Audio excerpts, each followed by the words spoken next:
देख रहे हैं जस्टिस 24 न्यूज। चैरिटी कमिश्नर अमोक कालोती पर लगे झूठे आरोपों को लेकर एडवोकेट्स एसोसिएशन की संयुक्त प्रेस कॉन्फ्रेंस। हाल ही में पुणे में सेठ हीराचंद नेमचंद स्मारक ट्रस्ट की संपत्ति की बिक्री को लेकर एक बड़ा विवाद खड़ा हो गया है। आरोप लगाए जा रहे हैं कि इस ट्रस्ट से जुड़ी प्रॉपर्टी की बिक्री में अनियमितता हुई है और चैरिटी कमिश्नर अमोक कालोती ने कथित तौर पर नियमों का उल्लंघन करते हुए सेल परमिशन दी।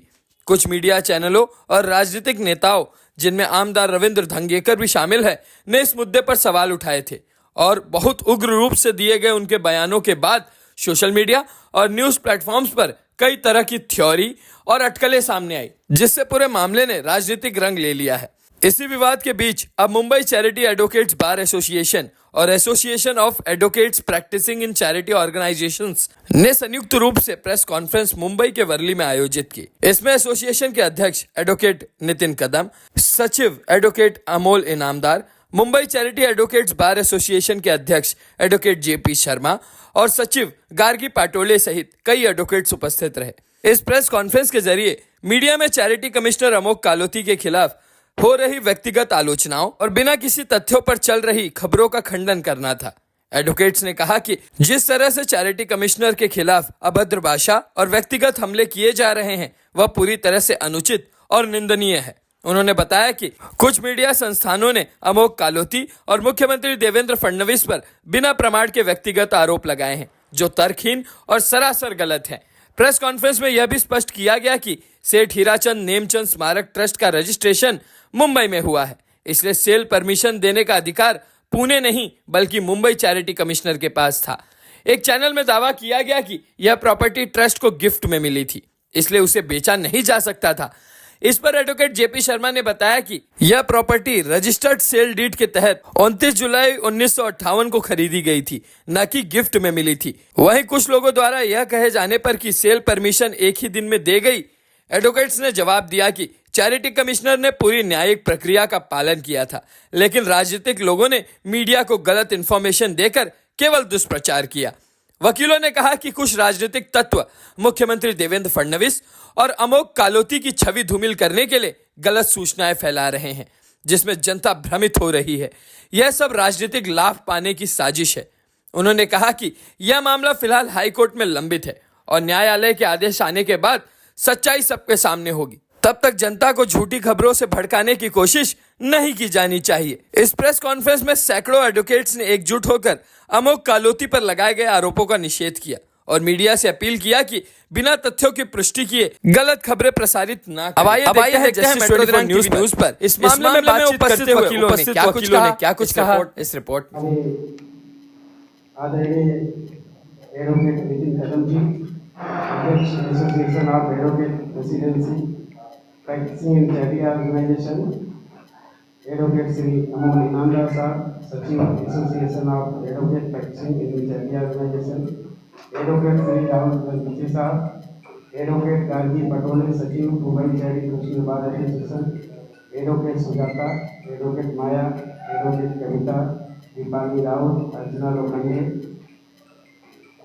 गणेश चौहान, रश्मि सालुके, सुनंदा गोरे, दिनेश यादव, सागर यादव, विश्वास अलेकर, ललिता गोरी और पटेल साहब, एडवोकेट पटेल, नए बार के हमारे मेंबर आए हैं, कुछ पांडव, रेशमा और पत्रकार भाइयों, सभी का आज आपको स्वागत करते हैं।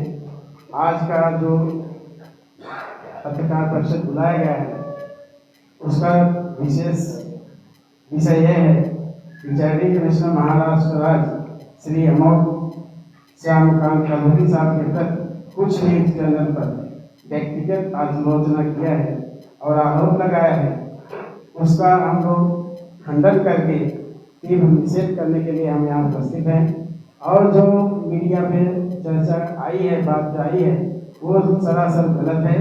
जैसे कि मैं एक मीडिया के बारे में बताऊंगा। पहला कुछ चैनल पे आया है जिन्होंने कि पूरी तरह से कालोती साहब के विरोध और माननीय मुख्यमंत्री देवेंद्र फडणवीस के उनका सगे संबंधी बता करके अभद्र भाषा का प्रयोग किया है। उसका हम लोग बड़ी तीव्रता निषेध करते खंडित करते हैं। उसी तरह से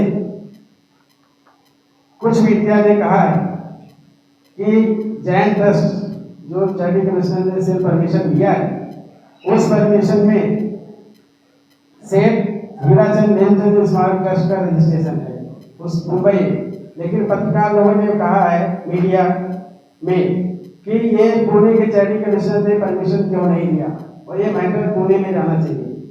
मित्रों, ये ट्रस्ट का जो रजिस्ट्रेशन है वो मुंबई में हुआ है और मुंबई में रजिस्ट्रेशन होने के नाते ये मुंबई चैरिटी कमिश्नर के अधिकार क्षेत्र में आता है, इसीलिए उन्होंने सेल्फ परमिशन दिया है। एक पत्रकार महोदय ने बोला है कि हीराचंद से नेमचंद स्मारक ट्रस्ट, जैन ट्रस्ट जिसको बोलते हैं, ये प्रॉपर्टी जिसका सेल्फ परमिशन कमेटी साहब ने दिया है, वो प्रॉपर्टी गिफ्ट से आई है, गिफ्ट के माध्यम से आई है, इसलिए वो सिर्फ नहीं किया जाना चाहिए। लेकिन सत्यता यह है कि वो प्रॉपर्टी ये ट्रस्ट ने सन 1985 में 58 में रजिस्टर्ड डॉक्यूमेंट के माध्यम से 87/1958 के वर्ष में उन्होंने सेल खरीद करके ट्रस्ट के नाम से लिया है। तो ये भी सरासर गलत मीडिया में अफवाह फैलाई गई। एक पत्रकार महोदय ने बोला कि चैरिटी कमिश्नर साहब ने एक ही महीने में सेल परमिशन दे दिया, लेकिन ये जो आदेश हुआ है वो 51 दिन के बाद हुआ है। फरवरी में एप्लीकेशन नंबर 24/2025 दाखिल हुआ और 4 मार्च 2025 को जजमेंट दिया गया, से परमिशन दिया। तो क्या है 51 दिन के बाद परमिशन दिया गया है। 6 महीने में वैसे भी करना और वैसे भी है कि कायदे में लिखा है कि 6 महीने के अंदर परमिशन देना चाहिए अंडर डीपीटी एक्ट।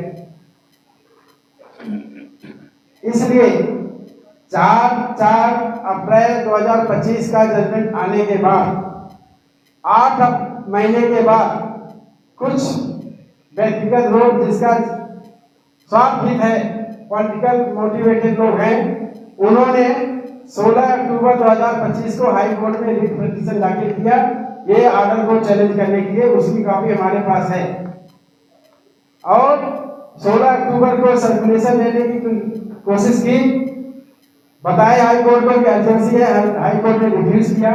उसके बाद पूरे मीडिया पर उन्होंने गलत तरह के अफवाहें पैदा करने लगे। अभी 20 अक्टूबर 2000 चैरिटी कमिश्नर में कलोती साहब के सामने जो कंप्लेनेंट है जिसने रिट पिटीशन फाइल किया है वो पूना जैन संघ का है, ये भी पार्टी करके है, उन्होंने रिट पिटीशन फाइल किया और यहाँ पे 20 तारीख को स्टे एप्लीकेशन दाखिल करने के लिए है। उस एप्लीकेशन में जो कंप्लेनेंट है वो खुद ही बता रहा है, एडमिट किया राइटिंग में कि मेरा चैरिटी कमिश्नर साहब के खिलाफ कोई शिकायत नहीं है और जो शिकायत है वो ट्रस्टी के खिलाफ है, हमारा चैरिटी कमिश्नर धर्मराज आयुक्त के खिलाफ कोई भी शिकायत नहीं है। और वो आदेश को वो लोगों ने हाई कोर्ट में चैलेंज भी किया है, मुंबई न्यायालय उच्च न्यायालय में पेंडिंग है, जो भी निकाल आएगा उसके ऊपर निर्धारित करता है। साथियों, ये जो कंप्लेनेंट है एपी पाटिल और उनके एडवोकेट योगेश पांडे, वो 20 तारीख को खुद आकर के चैरिटी कमिश्नर के सामने अपोलाइज और राइटिंग में दिया कि ये जो मीडिया में आ रहा है उससे हमारा कोई लेना देना नहीं है, लेकिन हमारा शिकायत ट्रस्टी से, चैरिटी कमिश्नर से कुछ नहीं। मित्रों, मेरा इतना कहना है कि ये जो जुडिशियल ऑर्डर उसके खिलाफ रिट पिटीशन दाखिल होगा और पेंडिंग है हाई कोर्ट में, उसके ऊपर टिप्पणी करना गलत है। चैरिटी कमिश्नर साहब ने जो भी आदेश 4/4/2025 को दिया है वो column 36 Maharashtra public trust act 1950 के तहत दिया है। पूरी जानकारी, पूरा प्रोसीजर फॉलो करके उन्होंने जजमेंट दिया है। ये जो अफवाहें उनके खिलाफ, माननीय मुख्यमंत्री के खिलाफ मीडिया के माध्यम से जो लोग किए हैं वो एक तरफ से राजनीतिक लाभ लेने के लिए किया है। उसके वजह से हमारे चैरिटी ऑर्गेनाइजेशन का बहुत बड़ा नुकसान हुआ है, संस्था का बहुत बड़ा नुकसान है। कितने ट्रस्ट है बड़ी बड़ी प्रॉपर्टियां सेल करने के लिए यहाँ आते हैं परमिशन के लिए, अब वो परमिशन जल्दी से नहीं मिल सकता है, ये जो प्रोपोगंडा किया गया है। इसीलिए मैं आपके माध्यम से, मीडिया के माध्यम से पब्लिक जनता और वकील जितने मंडली हैं उनसे निवेदन करता हूं कि वो जो अफवाह पर आप लोग ध्यान मत दीजिए। जो आदेश 4/4/2025 को दिया है चैरिटी कमिश्नर कलोटी साहब ने, वो जुडिशियल ऑर्डर है, उसके खिलाफ रेट पिटीशन मुंबई उच्च न्यायालय में पेंडिंग है, तो उसके ऊपर ज़्यादा बहस और टिप्पणी करना अच्छा नहीं लगता है। इसलिए मेरा अनुरोध है उसके ऊपर आप लोग ध्यान न दें, और आप लोग जो मीडिया के लोग आए हैं उनका मैं धन्यवाद देता हूँ। धन्यवाद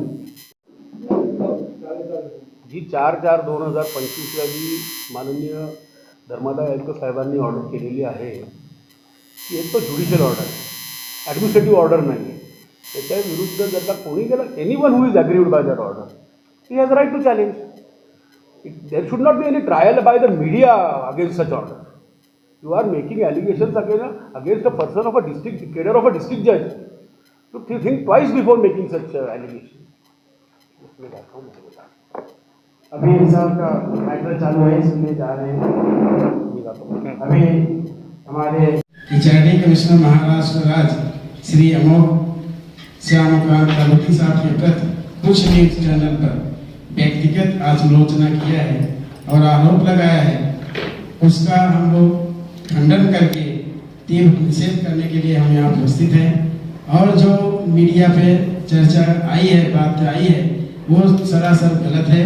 जैसे कि मैं एक एक मीडिया के बारे में बताऊंगा।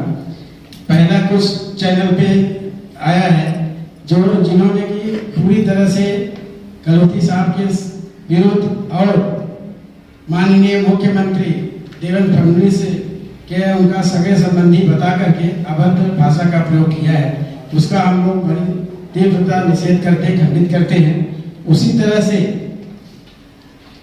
कुछ मीडिया ने कहा है कि जैन ट्रस्ट जो चैरिटी कमिश्नर ने से परमिशन दिया है, उस परमिशन में सेठ हीराचंद नेमचंद स्मारक ट्रस्ट का रजिस्ट्रेशन है उस मुंबई। लेकिन पत्रकार लोगों ने कहा है मीडिया में कि ये पुणे के चैरिटी कमिश्नर ने परमिशन क्यों नहीं दिया, और ये मैटर पुणे में जाना चाहिए। मित्रों, ये ट्रस्ट का जो रजिस्ट्रेशन है वो मुंबई में हुआ है, और मुंबई में रजिस्ट्रेशन होने के नाते ये मुंबई चैरिटी कमिश्नर के अधिकार क्षेत्र में आता है, इसीलिए उन्होंने परमिशन दिया है। एक पत्रकार महोदय ने बोला है कि हीराचंद से नेमचंद स्मारक ट्रस्ट, जैन ट्रस्ट जिसको बोलते हैं, ये प्रॉपर्टी जिसका सेल्फ परमिशन कलोती साहब ने दिया है, वो प्रॉपर्टी गिफ्ट से आई है, गिफ्ट के माध्यम से आई है, इसलिए उसे नहीं दिया जाना चाहिए। लेकिन सत्यता यह है कि वो प्रॉपर्टी ये ट्रस्ट ने सन 1985 में 58 में रजिस्टर्ड डॉक्यूमेंट के माध्यम से 87/1958 के वर्ष में उन्होंने सेल खरीद करके ट्रस्ट के नाम से दिया है। तो ये भी सरासर गलत मीडिया में अफवाह फैलाई गई। एक पत्रकार महोदय ने बोला कि चैरिटी कमिश्नर साहब ने एक ही महीने में सेल परमिशन दे दिया, लेकिन ये जो आदेश हुआ है वो 51 दिन के बाद हुआ है। फरवरी में एप्लीकेशन नंबर 24/2025 दाखिल हुआ और 4 मार्च 2025 को जजमेंट दिया गया, से परमिशन दिया। तो क्या है, 51 दिन के बाद परमिशन दिया गया है।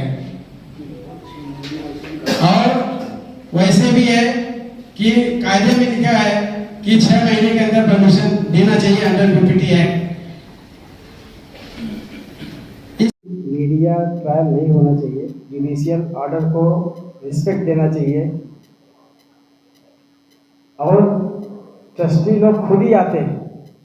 इन्होंने जो संक्षिप्त में बताया, और उसी के लिए हम लोग आपको बुलाया गया है। और जो ये मीडिया के माध्यम से बदनामी किया गया है चैरिटी कमिश्नर का, कलोती साहब का, माननीय मुख्यमंत्री देवेंद्र फडणवीस जी का, और उसके साथ साथ हमारे चैरिटी ऑर्गेनाइजेशन के जितने भी संस्थाएं हैं, सभी का बदनामी इसमें हुआ है।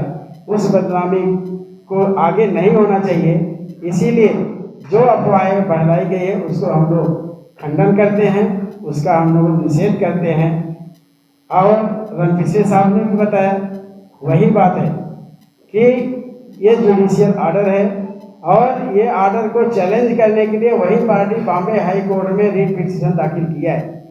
और जब तक उसका निकाल नहीं लगता है तब तक यह कोई कहना गलत है कि चैरिटी कमिश्नर साहब ने, कलोदी साहब ने जो जजमेंट दिया है 4/4/2025 को, वो सही है या गलत है। उसको इंतजार करना चाहिए, उसके बाद मीडिया में जाना चाहिए। लेकिन राजनीतिक लोग अपना स्वार्थ लोग खुद फायदे के लिए ये सब प्रोपेगेंडा अफवाह फैलाए हैं, जिससे हमारे ऑर्गेनाइजेशन का बदनामी हुआ है। उसके लिए हम जो भी अफवाहें फैली हैं मीडिया में माध्यम से, हम उसका बहिष्कार करते हैं, उसका खंडन करते हैं, उसका निषेध करते हैं।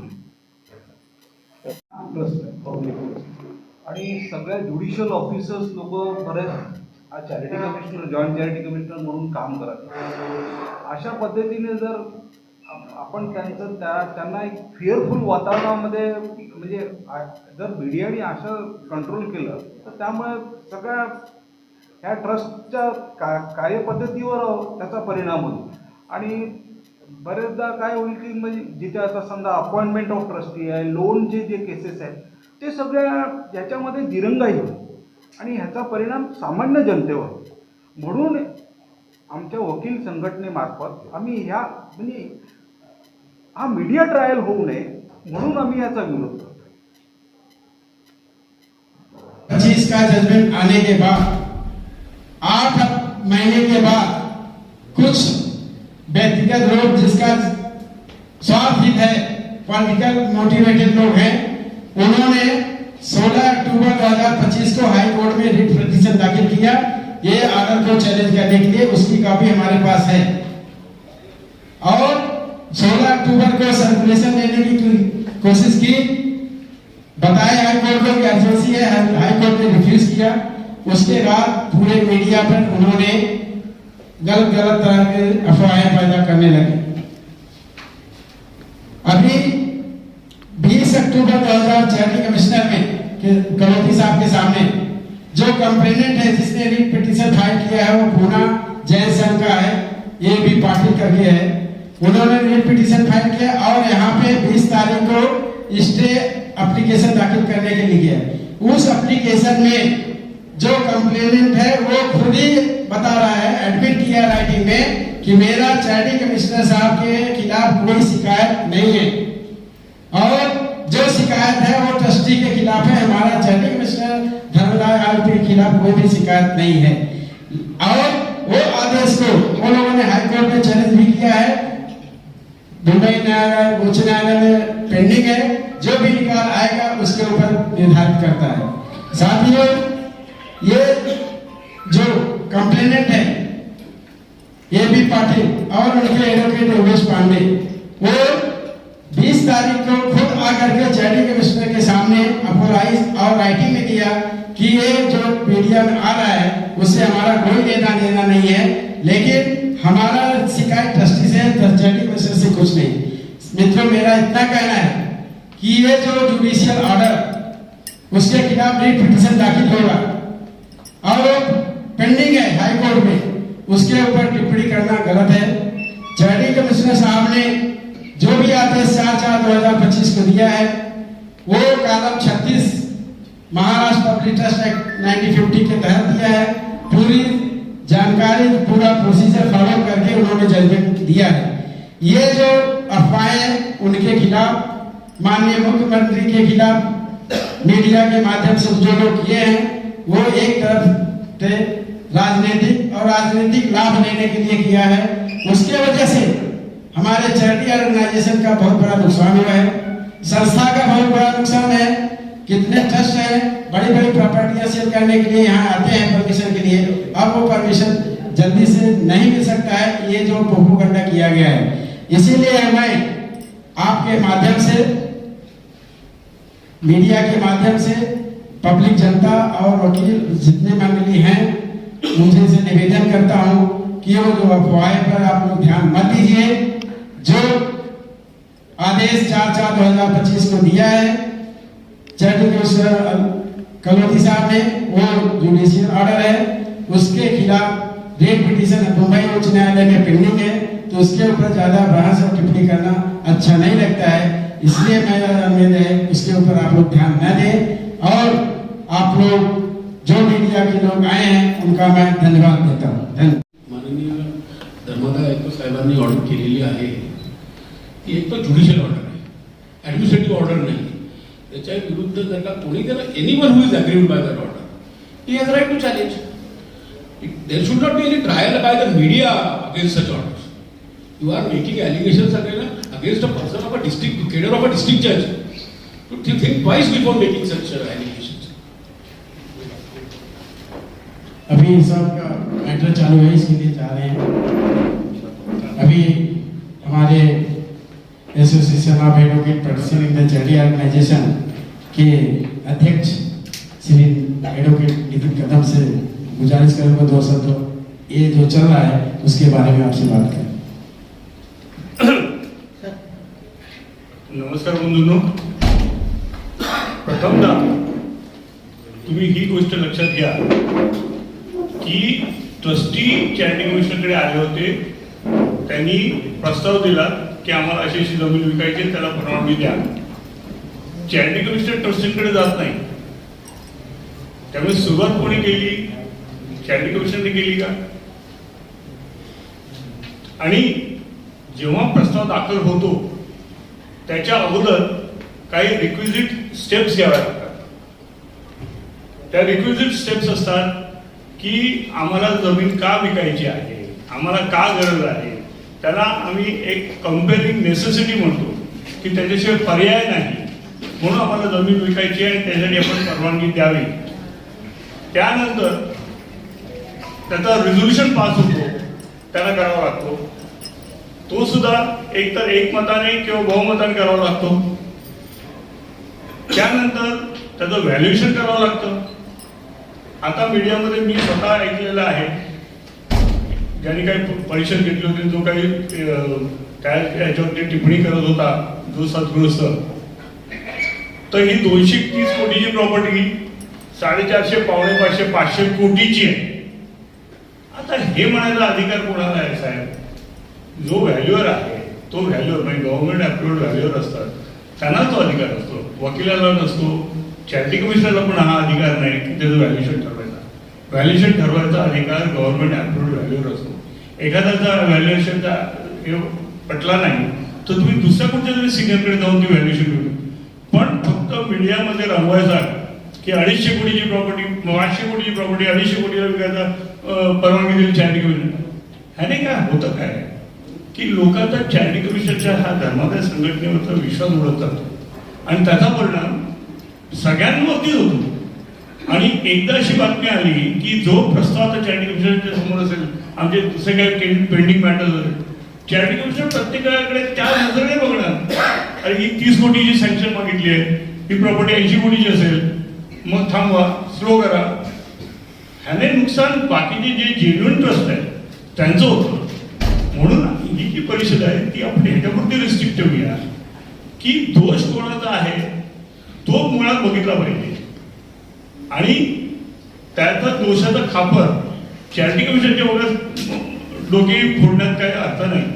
आणि मला तुम्हाला सांगायला अतिशय अभिमानाने आणि आनंदाने आणि मी विश्वासाने सांगू शकतो, हे जे धर्मादाय आयुक्त आहेत ते आल्यापासून त्यांनी एकही असा निर्णय दिलेला नाही की तो निर्णय वादग्रस्त असेल. इव्हन सुप्रीम कोर्टाने त्यांच्यावरती इतका विश्वास टाकला होता आणि इतक्या मॅटर सुप्रीम कोर्टाने डायरेक्टली या साहेबांकडे, चॅरिटी कमिशनकडे, जे कलोती साहेब आहेत त्यांच्याकडे विश्वासाने पाठवल्या. त्या विश्वासाने त्यांनी त्या ऑर्डर्स पास केल्या आणि त्याचा मोठा नंबर होता, कमी वेळ होता, तेवढ्या वेळात त्यांनी पूर्ण हे केलं आणि त्यांना त्या ऑर्डर करता यावं म्हणून आम्ही सुद्धा त्यांना सहकार्य दिलं. आम्ही आमच्या मॅटर त्या दिवसात चालवल्या नाही कारण त्यांना वेळ मिळाला नाही. त्यांनी तेवढ्या मॅटर चालवल्या आणि त्यात एकही मॅटर परत आलेलं नाही. इतका विश्वास सुप्रीम कोर्टाने टाकला त्याच्यावरती. तर उगाच काहीतरी खोटे आरोप करून त्यांना बदनाम करणं याच्यामध्ये काही हे नाही, तथ्य नाही. जर एक स्वारस्य असतं तर त्यांनी स्टे दिला नसता. त्यांनी विचारल्यानंतर त्यांनी लगेच स्टेटस को केलाय. त्यामुळे चॅरिटी कमिशनरला ह्या प्रकरणामध्ये गोवण्याचा जो प्रकार केलाय तो निंदनीय आहे, म्हणून त्याचा आम्ही निषेध करतो. त्यासाठी आपण सगळ्यांनी उपस्थित राहून आम्हाला जे सहकार्य केलं त्याबद्दल आपल्या सगळ्या बंधूंचा भगिनींचा मी आभार मानतो. जय हिंद.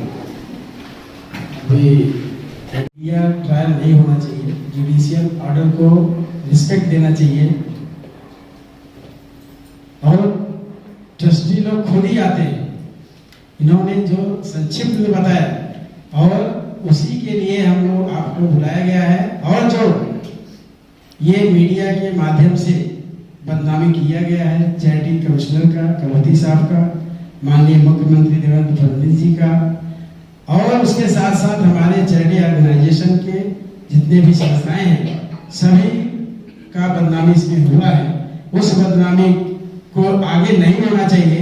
इसीलिए जो अफवाहें फैलाई गई है उसको हम लोग खंडन करते हैं, उसका हम लोग निषेध करते हैं. और रणफिसे साहब ने भी बताया वही बात है कि ये जुडिशियल ऑर्डर है और ये ऑर्डर को चैलेंज करने के लिए वही पार्टी बॉम्बे हाई कोर्ट में रिट पिटीशन दाखिल किया है. और जब तक उसका निकाल नहीं लगता है तब तक यह कोई कहना गलत है कि चैरिटी कमिश्नर साहब ने, कलौती साहब ने जो जजमेंट दिया है 4/4/2025 को वो सही है गलत है, उसको इंतजार करना चाहिए. उसके बाद मीडिया में जाना चाहिए. लेकिन राजनीतिक लोग अपना स्वार्थ में खुद फायदे के लिए ये सब प्रोपेगेंडा अफवाह फैलाए हैं जिससे हमारे ऑर्गेनाइजेशन का बदनामी हुआ है. उसके लिए हम जो भी अफवाहें फैली है मीडिया में माध्यम से हम उसका बहिष्कार करते हैं, उसका खंडन करते हैं, उसका निषेध करते हैं. सर मेरा सवाल है तो क्या जिस लोगों ने अफवाह फैलाया है तो क्या उनके ऊपर आपका ये एसोसिएशन या जो आपकी टीम है क्या उनके ऊपर मानहानि का दावा करेंगे क्या?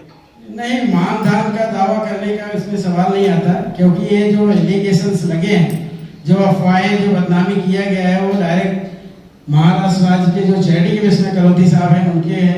आपने देखा होगा एक मीडिया पूना का है, उनका संबंध बता दिया कि ये मोहसिनी भाई हैं सीएम जो मुख्यमंत्री फडणवीस साहब के. इसके लिए वो लोग हम लोग उसके खिलाफ नहीं जाना चाहते, न उसके ऊपर टिप्पणी करना चाहते हैं. और ये कंटेम्प्ट का सवाल नहीं आता, क्योंकि जो आदमी ने पिटीशन दाखिल किया था वो आदमी खुद ही आकर के 20 तारीख को राइटिंग में देता है कि हम चैरिटी कमिश्नर के खिलाफ मेरा कोई शिकायत नहीं है. तो इसलिए बाहरी लोगों के ऊपर जाने से कोई सवाल नहीं. लेकिन बाहरी लोग हैं कौन, जा तो उसको तो खुलासा कीजिए सर. बाहरी लोग तो हम लोग तो नाम जानते नहीं, आप लोग मीडिया के माध्यम से हम लोग को जानकारी मिली है. तो जो मीडिया वाले हैं उनको क्या उनको नोटिस देंगे क्या, उनसे कुछ पूछताछ करेंगे क्या? अब उसके ऊपर हम लोग विचार करेंगे तथ्य मिलने के बाद. सर ये राजनीति से प्रेरित बताया जा रहा है जो पूरा प्रकरण है, टेंडर प्रक्रिया के बाद ये हुआ जब अलॉटमेंट हुआ है, तो क्या इसका जो द्वेष है दूसरे का टेंडर नहीं लगा इसके लिए इसको राजनीतिक मुद्दा बनाया गया? ये गलत है. आपने देखा है कि ये हमारे पास ऑर्डर की कॉपी है, इसके अंदर जब ये ट्रस्ट ने टेंडर निकाला था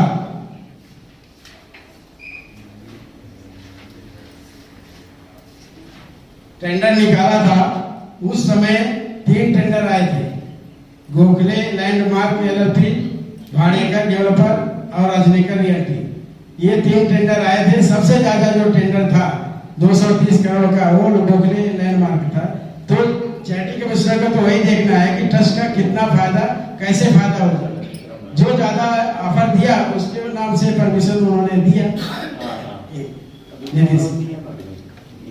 अभी यहाँ इस कॉन्फ्रेंस को आने के पहले मैंने टीवी पे देखा, टीवी पे ये खबर आई थी कि गोखले जिसके नाम से टेंडर निकला है उन्होंने ट्रस्ट को ईमेल भेजा है कि हम ये टेंडर कैंसिल करते हैं, विड्रॉ करते हैं.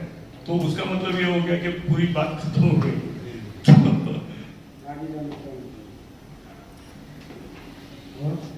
अगर गोखले ने टेंडर विड्रॉ कर लिया तो इसका मतलब राजनीतिक एक उठापटक के कारण वो पीछे हट गए ट्रस्ट की जमीन लेने से. ये तो मैं नहीं बता सकता. हम उसके बारे में नहीं कर सकते, comment नहीं तो कर सकते। सर, क्या आयुक्त महोदय ने मुख्यमंत्री या सिस्टम को पूरा उन्होंने कंप्लेन दिया है, या ये जो अपना विरोध जताने का काम किया है क्या? नहीं, देखिए, चैरिटी कमिश्नर जो पोस्ट होती है वो जुडिशियल ऑफिसर है, डिस्ट्रिक्ट जज रहते हैं, तो उनका हर कंप्लेंट पे लिखने की जरूरत नहीं है। वो डिपार्टमेंट उनका अलग है, उनका गार्जियन हाई कोर्ट रहता है, वो देखेंगे। लेकिन अभी तक ऐसी कोई जरूरत नहीं है। हम लोग बाहर की तरफ से उनका खंडन कर रहे हैं, जब उनकी जरूरत पड़ेगी तो करेंगे, जरूरत नहीं है इसकी। मगर इतना चला है चुनाव आयुक्त पर आरोप लगाना, धर्मदाय आयुक्त पे आरोप लगाना, लेकिन आरोप लगाने से पहले उसको कुछ तथ्य देते हैं इसका। इसीलिए तो हमने लिखा है, ये जो आया है आपको निषेध किया है, उसमें लिखा है कि बिना उसका तथ्य जाने, जानकारी लिए, पेपर वर्क किए, सीधा एलिगेशन, आरोप तय कर दिया कि चैरिटी कमिश्नर ने ऐसा किया वैसा किया। ये तो होना चाहिए था। मगर दो एसोसिएशन के आप अध्यक्ष बैठे हैं, इतने दिन का आप वकालत का अनुभव है, क्या आपको लगता है कि जानबूझ करके ये इन्हें बदनाम करने की कोशिश की गई है? हमको तो लगता है क्लियर कट, लगता नहीं, दिखता है।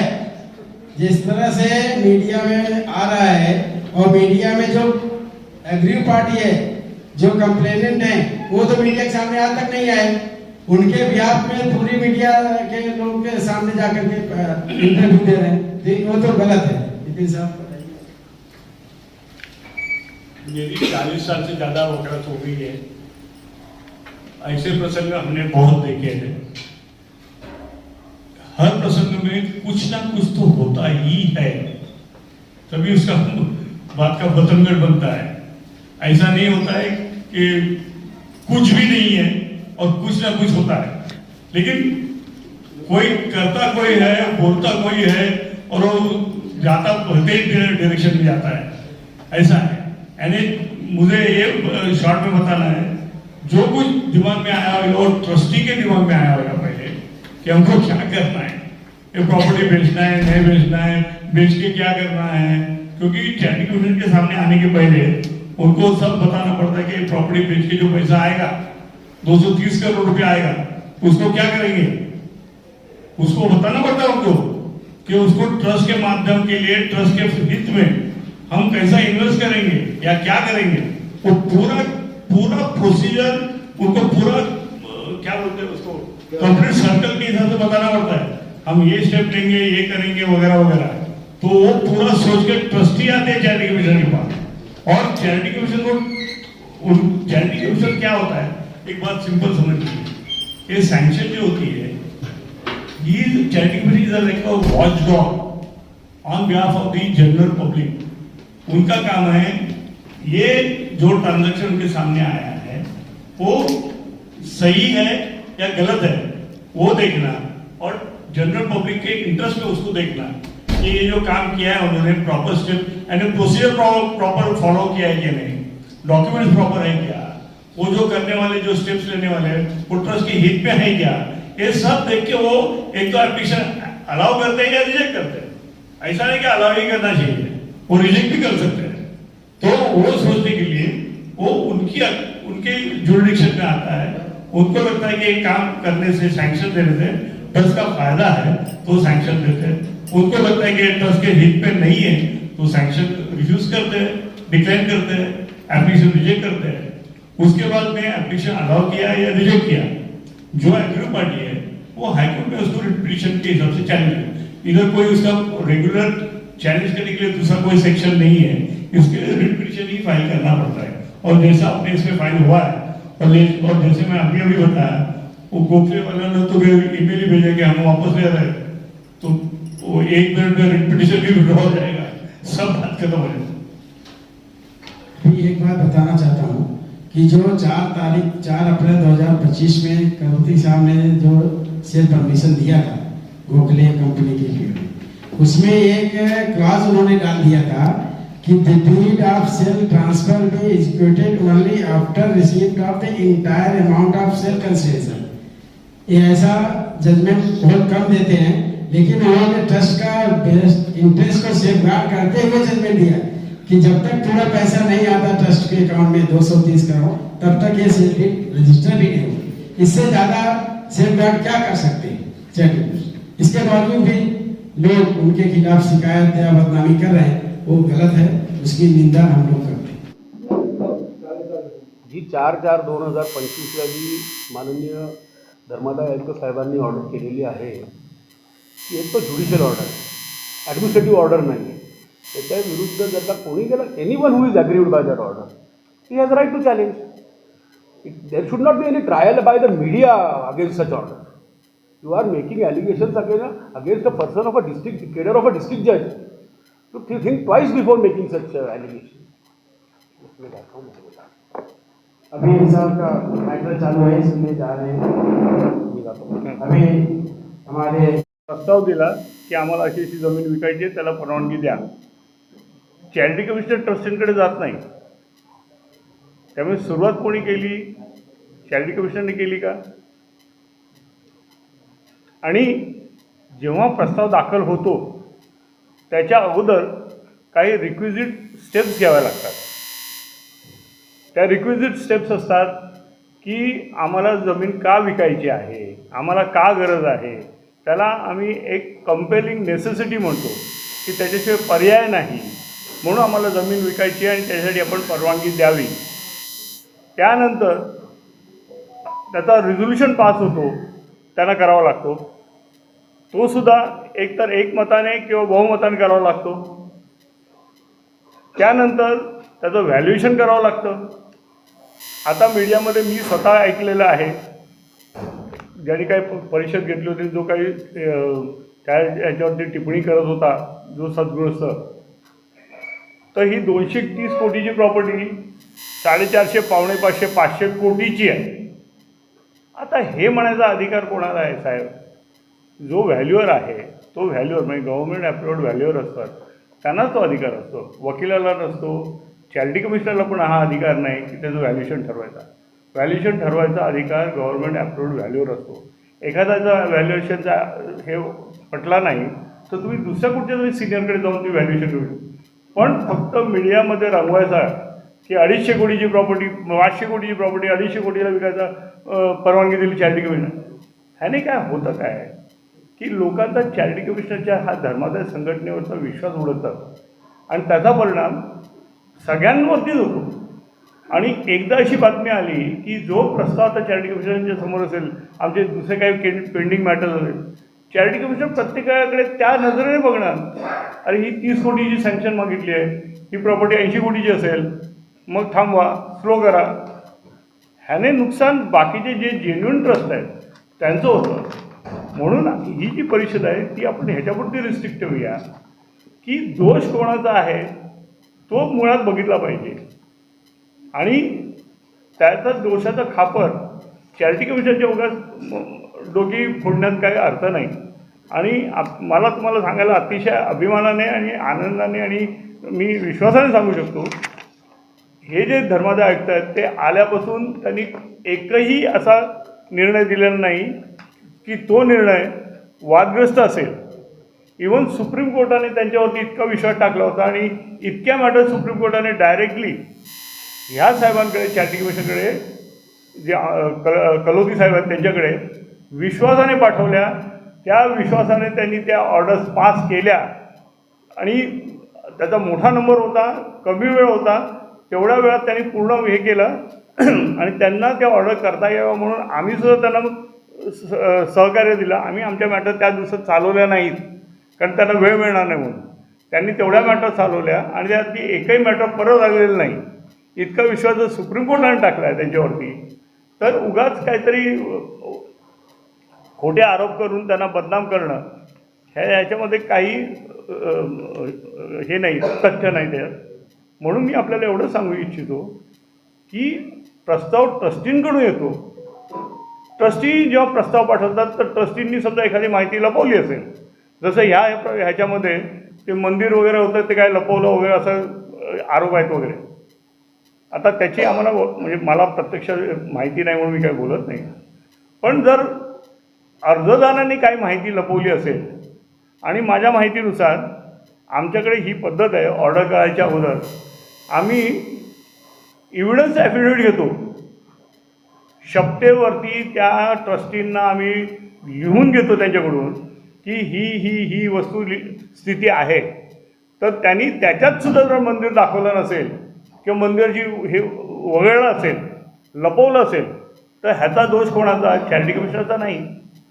चॅरिटी कमिशनरनी जर प्रोसिजर पाळलं नसतं तर आपण चॅरिटी कमिशनरला दोष देऊ शकलो असतो. आणि जर ट्रस्टींनी जर जाणीवपूर्वक विचारपूर्वक काही गोष्टी लपवल्या असतील आणि त्याप्रमाणे जर त्या ह्यानी जर ऑर्डर झाली असेल तर त्याला चॅलेंज करणं हा तर एक आहेच. आणि मला एक प्रामुख्याने तुम्हाला सांगावं असं वाटेल, जर त्यांना किंचितही काहीतरी स्वारस्य असतं तर त्यांनी स्टे दिला नसता. त्यांनी विचारल्यानंतर त्यांनी लगेच स्टेटस को केला आहे. त्यामुळे चॅरिटी कमिशनरना ह्या प्रकरणामध्ये गोवण्याचा जो प्रकार केला आहे तो निंदनीय आहे, म्हणून त्याचा आम्ही निषेध करतो आहे. यासाठी ही आपण सगळ्यांनी उपस्थित राहून आम्हाला जे सहकार्य केलं त्याबद्दल आपल्या सगळ्या बंधूंचं भगिनींचं मी आभार मानतो. जय हिंद. सवाल नहीं आता, क्योंकि ये जो एलिगेशंस लगे हैं, जो अफवाहें, जो बदनामी किया गया है, वो डायरेक्ट महाराष्ट्र राज्य के जो चैरिटी कमिश्नर कलोती साहब हैं उनके हैं. आपने देखा होगा एक मीडिया पूना का है, उनका संबंध बता दिया कि ये मौसेरी भाई हैं सीएम जो मुख्यमंत्री फडणवीस साहब के. इसके लिए वो लोग हम लोग उसके खिलाफ नहीं जाना चाहते, न उसके ऊपर टिप्पणी करना चाहते हैं. और ये कंटेम्प्ट का सवाल नहीं आता, क्योंकि जो आदमी ने पिटीशन दाखिल किया था वो आदमी खुद ही आकर के 20 तारीख को राइटिंग में देता है कि हम चैरिटी कमिश्नर के खिलाफ मेरा कोई शिकायत नहीं है. तो इसलिए बाहरी लोगों के ऊपर जाने का कोई सवाल नहीं है. बाहरी लोग बाहरी लोग तो हम लोग तो नाम जानते नहीं. आप लोग को मीडिया के माध्यम से हम लोगों को जानकारी मिली है. तो जो मीडिया वाले हैं उनको क्या उनको नोटिस देंगे, क्या उनसे कुछ पूछताछ करेंगे? अब उसके ऊपर हम लोग विचार करेंगे तथ्य मिलने के बाद. सर, ये राजनीति से प्रेरित बताया जा रहा है जो पूरा प्रकरण है, टेंडर प्रक्रिया के बाद जो प्लाटमेंट हुआ है, तो क्या इसका जो द्वेष है दूसरे का टेंडर नहीं लगा इसके लिए इसको राजनीतिक मुद्दा बनाया? ये गलत है. आपने देखा है कि ये हमारे पास ऑर्डर की कॉपी है. इसके अंदर जब ये ट्रस्ट ने टेंडर निकाला था,